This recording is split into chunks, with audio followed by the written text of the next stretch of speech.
Bonjour Andreas Kaplan.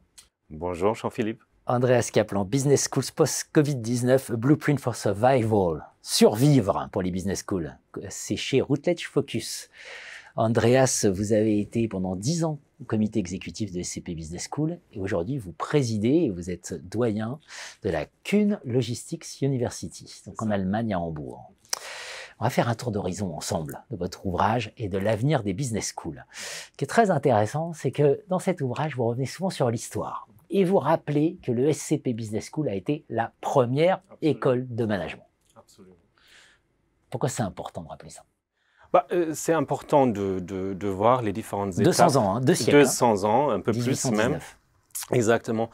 C'est important pour regarder, pour voir que les écoles de commerce se sont adaptées au fur et à mesure ils ont inclus la recherche à un certain moment parce que les premières business schools, ils n'avaient pas de la recherche dedans. Après, il y avait les accréditations, etc. Donc, il y a des différentes étapes et je pense qu'avec le Covid, la transformation numérique a été accélérée. Ça représente une nouvelle étape et peut-être aussi pour lutter pour leur survie des écoles de commerce. Et donc, c'est là l'importance de regarder un peu l'histoire. Vous rappelez, c'est pour ça que je pense que c'est important ce passage sur l'histoire, vous rappelez qu'à l'origine, les business schools n'ont pas bonne presse. Que typiquement à Harvard, disait, mais en gros, Harvard va, 1908, c'est se vendre. Se vendre. Et il n'y a pas de légitimité à ce qu'il y ait des business schools dans les universités. En gros, c'est sale. Voilà. Exactement. Et c'était parce que dans les business schools du début, il n'y avait pas de la recherche dedans. Donc, elles ne faisaient pas de la recherche. C'était strictement pédagogique. Hein, c'était même le but pour accompagner la révolution industrielle. Exactement. Donc, du coup, les autres disciplines, surtout aux États-Unis, parce qu'aux États-Unis, les business schools font partie d'une université.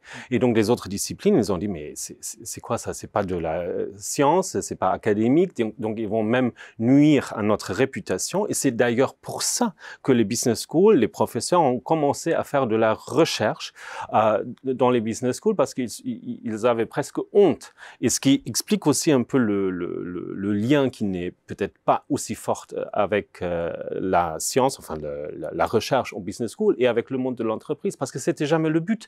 Le but était juste de faire de la recherche pour montrer aux autres disciplines qu'on est aussi académique et scientifique que les autres. Est-ce que finalement, la recherche aujourd'hui dans les business schools, c'est une barrière à l'entrée pour se protéger de ces nouveaux entrants que sont les GAFAM, pour faire simple, mais dans le secteur, ça va bien au-delà des GAFAM.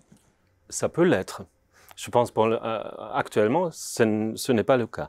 Parce que la recherche, effectivement, ça peut être une différenciateur avec justement les EdTech, parce que eux, ils ne sont pas académiques, il n'y a pas de recherche dedans. Donc, bien évidemment, les écoles de commerce, avec la recherche, ça peut différencier et montrer qu'on est autre chose.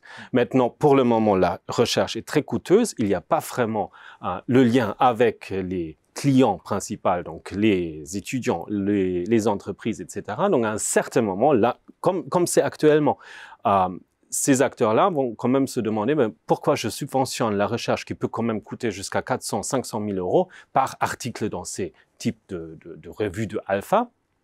Pourquoi je subventionne ça si au même moment, je peux avoir des programmes entièrement en ligne pour 1 000 euros. Donc, la différence est trop grande. Et donc, à mon avis, il faut prendre la recherche comme un différenciateur et comme un barre d'entrée, mais il faut la positionner, valoriser différemment que maintenant.